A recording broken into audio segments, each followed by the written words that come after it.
मार्गशीर्ष महात्म्य 11वां अध्याय। एकादशी की कहानी। ब्रह्मा ने कहा, हे प्राणियों के रचयिता, हे भगवान, कृपया मुझे एकादशी की महिमा और मूर्तियों से संबंधित विधि पूरी तरह से बताएं। श्री भगवान ने कहा, हे ब्राह्मणों में व्याघ्र, पापों का नाश करने वाली कथा सुनो। इसके श्रवण से ब्राह्मण हत्या आदि महान पाप नष्ट हो जाते हैं। नमस्कार। भक्ति कथा और कहानी में आपका स्वागत है। कौंपिल्य नगर में एक राजा थे जो वीरबाहु नाम से जाने जाते थे। वह बोलने में सच्चा था। उसने क्रोध पर विजय पा ली थी। उन्हें ब्रह्मा का ज्ञान हो गया था और वे मेरे प्रति समर्पित थे। वह अच्छे स्वभाव का था, दयालु था, एक मजबूत सुंदर आदमी था। वह हमेशा भगवान विष्णु के भक्तों के प्रति समर्पित थे और हमेशा मेरे बारे में कथाओं में रुचि रखते थे और हमेशा मेरे बारे में प्रसंग सुनने में लगे रहते थे। वह हमेशा जागरण, रात होने वाले पवित्र जागरण के शौकीन थे। वे दानवीर और विद्वान व्यक्ति थे। उनमें धैर्य और वीरता थी। उसने अपनी इंद्रियों पर विजय प्राप्त कर ली थी। वह विजयी था और युद्ध लड़ने का शौकीन था। समृद्धि में वह कुबेर के बराबर था। वह पुत्र, पशु और धन संपदा से संपन्न था। वह अपनी पत्नी के प्रति समर्पित था। उनकी पत्नी कांतिमयी सौंदर्य में पृथ्वी पर अद्वितीय थी। वह अत्यंत पवित्र और धार्मिक महिला थी और मेरी बहुत बड़ी भक्त थी। बड़ी आँखों वाले युवा राजा ने उसकी संगति में पृथ्वी का आनंद लिया।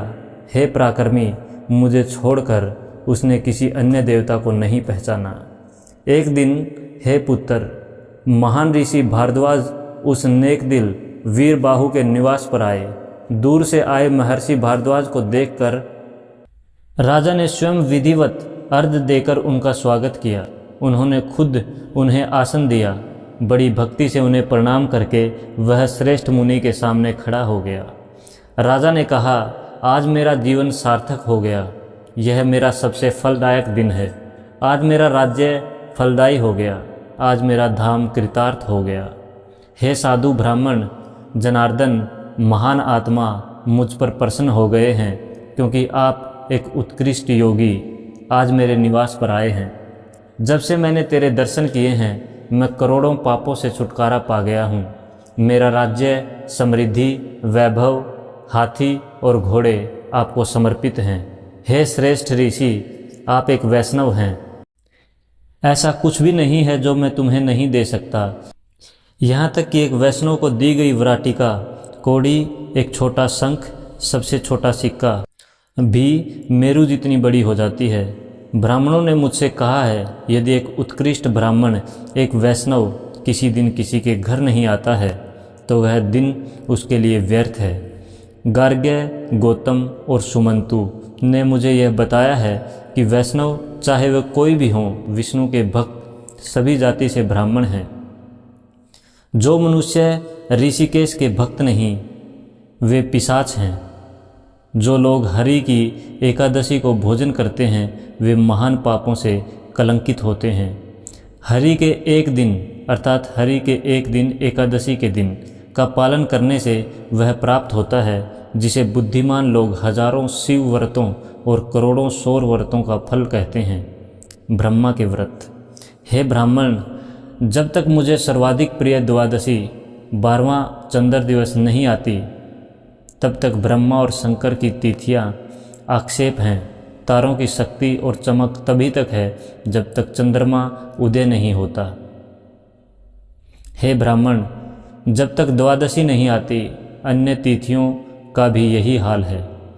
यह बात पहले मेरी उपस्थिति में नारद और वशिष्ठ ने कही थी।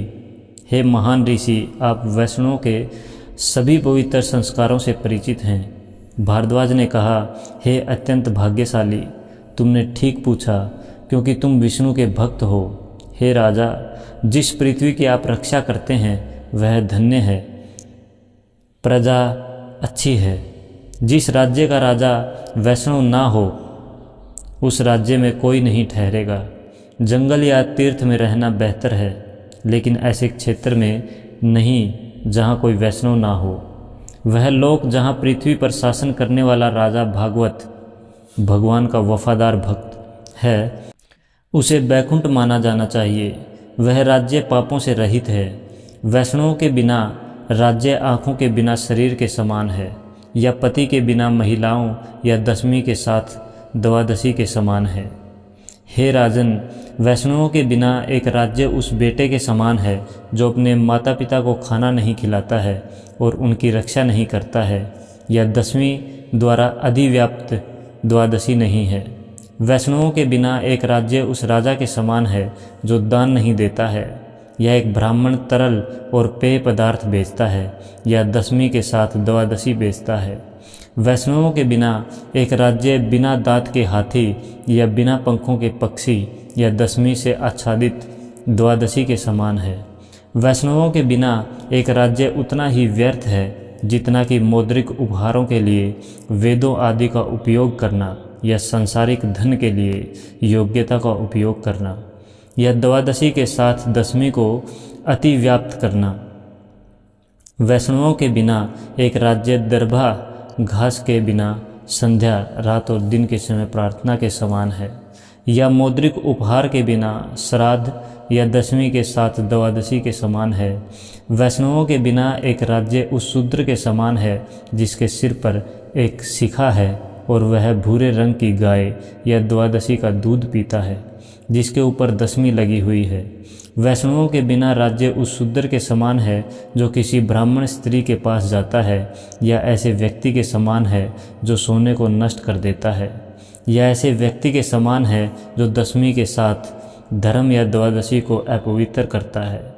वैष्णवों के बिना राज्य सूर्यदेव आदि के वृक्षों की कटाई के समान है, हे मनुष्यों में श्रेष्ठ, या दशमी के साथ द्वादशी। वैष्णवों के बिना राज्य मंत्रों के बिना आहुति देने या मृत बछड़े वाली गाय के दूध या दशमी युक्त द्वादशी के समान है। वैष्णवों के बिना एक राज्य उस विधवा के समान है जिसके बाल नहीं हटाए गए हैं, या व्रत बिना पवित्र स्नान किए, या द्वादशी के समान है जिसमें दशमी व्याप्त है। जो मधु के हत्यारे का भक्त है उसे अच्छे लोग राजा कहते हैं। उनका राज्य सदैव फलता फूलता रहता है, वह अपनी प्रजा सहित सुखी रहता है। हे राजा, मेरी दृष्टि फलीभूत हुई कि तू मुझे दिखाई पड़ा। आज मेरी वाणी फलदायी है क्योंकि मैं आपसे वार्तालाप चाहता हूँ। चाहे वह स्थान बहुत दूर ही क्यों न हो, यदि सुनने में आए कि वहाँ कोई वैष्णव मौजूद है तो उस स्थान पर जाना चाहिए। उनके दर्शन से मनुष्य को तीर्थ स्थान का पुण्य प्राप्त होता है। तो हे राजा, तुमने तुम्हें देखा है, तुम जो शुद्ध हो और विष्णु की भक्ति में लगे हुए हो, आपकी जय हो। मैं अब जाऊंगा, खुश रहो हे राजा। इस बीच ऋषियों में सबसे श्रेष्ठ सभी योगियों के नेता भारद्वाज को रानी कांतिमती ने प्रणाम किया। ऋषि ने उसे आशीर्वाद दिया, हे सुंदरी, वैधव्य का अभाव हो, तुम्हारे जीवन काल में तुम्हारा पति जीवित रहे, अपने पति के प्रति वफादार और समर्पित रहें। हे तेजस्वी महिला, केशव के प्रति आपकी भक्ति सदैव स्थिर रहे। इसके बाद राजा ने महर्षि भारद्वाज से बात की और उनकी बादलों की गड़गड़ाहट जैसी भव्य आवाज़ से उन्हें प्रसन्न किया। राजा ने कहा, हे श्रेष्ठ ऋषि, यदि आप मुझ पर दयालु हैं तो सब कुछ बताएं कि मैंने पिछले जन्म में क्या किया था जिससे मेरा भाग्य इतना समृद्ध और समृद्ध हुआ। सब शत्रुओं को मारकर यह राज्य मुझे किस प्रकार प्राप्त हुआ। मेरा बेटा बहुत अच्छे गुणों वाला है और मेरी पत्नी मिलनसार और सुंदर है। वह हमेशा मेरे बारे में सोचती है। वह मुझे ऐसे पसंद करती है मानो मैं उसकी प्राण वायु हूँ। वह जनार्दन का ध्यान करती है। हे ऋषि, मैं कौन हूँ? वह मेरे पास कैसे आई? मेरे द्वारा कौन सा धर्म कर्म किया गया? यह आकर्षक अंगों वाली स्त्री जो मेरी पत्नी है ने क्या किया है? हे मुनिवर, मैंने किस पुण्य से मृत्युलोक में यह अत्यंत दुर्लभ सौभाग्य प्राप्त किया है। सभी राजा मेरे वश में हैं। मेरी वीरता अप्रतिम है। मेरा शरीर रोग मुक्त है। हे ऋषि, इस प्रशंसीय निंदाहीन स्त्री के समान मेरा तेज कोई भी सहन नहीं कर सकता। मैं आज यह जानना चाहता हूँ कि मैंने पिछले जन्म में कौन से पुण्य कर्म किए हैं। राजा द्वारा उनके पिछले जन्म के कृत्यों, उनकी पत्नी के कृत्यों और उनकी समृद्धि के कारण के बारे में पूछे जाने पर ऋषि ने कुछ समय योग ध्यान में बिताया। तब उन्हें इस बात की जानकारी हुई। भारद्वाज ने कहा, हे राजन, आपका और आपकी पत्नी का पूर्व जन्म का कृत्य ज्ञात हो गया है। हे साधु राजा, सुनो, मैं तुम्हें बताता हूँ।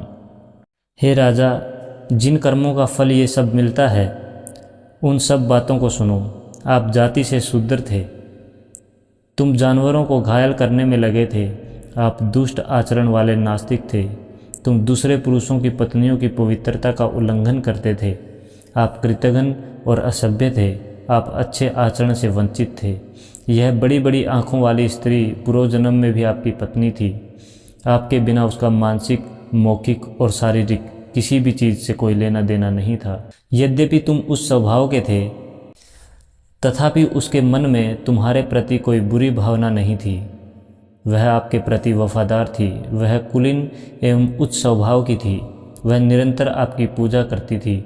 चूँकि तूने बुरे कर्म किए, इसलिए तेरे मित्रों और संबंधियों ने तुझे त्याग दिया। आपके पूर्वजों द्वारा अर्जित और संचित किया गया धन कम हो गया। जब धन नष्ट हो गया तो हे राजा, आपने बेहतर फल की आशा की थी, लेकिन पिछले कर्मों के परिणाम स्वरूप कृषि कार्य भी निष्फल हो गए। इसके बाद धन समाप्त हो जाने के कारण तुम्हारे कुटुंबियों ने तुम्हें पूरी तरह त्याग दिया। हालांकि आपके संसाधन कम हो गए, फिर भी इस पवित्र और सुंदर महिला ने आपको नहीं छोड़ा। इस प्रकार अपनी आशाओं और महत्वाकांक्षाओं से निराश होकर तुम एक एकांत वन में चले गए। अनेक पशुओं को मारकर तुमने स्वयं को जीवित रखा। हे राजन, आप इस प्रकार अपनी पत्नी सहित पृथ्वी पर पाप कर्मों में लगे रहे और इस प्रकार कई वर्ष व्यतीत हो गए। एक दिन हे राजा, एक उत्कृष्ट ब्राह्मण देवशर्मा, एक महान ऋषि, अपना रास्ता खो गए। वह दिशाओं को लेकर असमंजस में था। वह भूख प्यास से अत्यधिक पीड़ित था। हे राजा, जब दोपहर का सूर्य चमका तो रास्ता भटके हुए ऋषि जंगल के बीच में गिर पड़े। उस अज्ञात वृद्ध ब्राह्मण को दुख से पीड़ित देखकर तुम्हें उस पर दया आ गई। आपने उस ब्राह्मण का हाथ पकड़कर उसे जमीन पर गिरा हुआ उठाया। तब आपके द्वारा यह कहा गया, हे ब्राह्मण ऋषि, प्रसन्न होकर मेरे आश्रम में आओ। वहाँ पानी से भरी और कमल के गुच्छों से सुशोभित एक झील है। अच्छे और सुस्वादु फलों और सुगंधित फूलों से लदे उत्कृष्ट पेड़ों से भरपूर है। शीतल जल से स्नान करें और नित्य कर्म करें। हे ब्राह्मण, तुम फल खा सकते हो और ठंडा पानी पी सकते हो।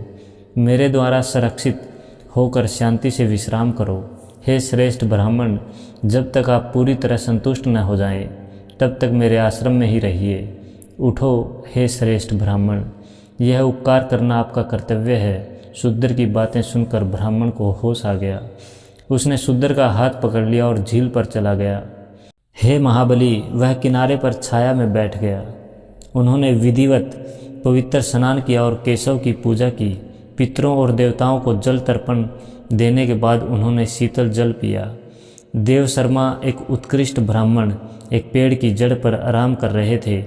शूद्र ने बड़ी भक्ति के साथ अपनी पत्नी के साथ ऋषि के चरणों में प्रणाम किया। फिर उन्होंने ऋषि से कहा, आप हम दोनों का उद्धार करने के लिए हमारे अतिथि के रूप में आए हैं। हे साधु ब्राह्मण, आपके दर्शन से हमारा पाप नष्ट हो गया है। हे मेरे प्रिय, इस ब्राह्मण को स्वादिष्ट, कोमल और रसदार फल दो जो पके और सुखदायक हों। ब्राह्मण ने कहा, मैं तुम्हें नहीं जानता, मुझे अपनी जाति के बारे में बताओ। हे पुत्र, किसी को भी किसी अनजान व्यक्ति से भोजन नहीं लेना चाहिए, चाहे वह ब्राह्मण ही क्यों न हो। शूद्र ने कहा, हे ब्राह्मणों में व्याघ्र, मैं एक शूद्र हूँ। हे ब्राह्मण, तुम्हें बिल्कुल भी संदेह करने की आवश्यकता नहीं है। मुझे मेरे ही रिश्तेदारों ने, जो दुष्ट और दुराचारी हैं, त्याग दिया है। जब वे दोनों इस प्रकार बातचीत कर रहे थे, शूद्र की पत्नी द्वारा ब्राह्मण को फल दिए गए। वे उसके द्वारा खाए गए थे। ठंडा पानी पीकर ब्राह्मण मन में प्रसन्न हो गया। आनंद प्राप्त करने के बाद ऋषि ने पेड़ के नीचे आराम किया।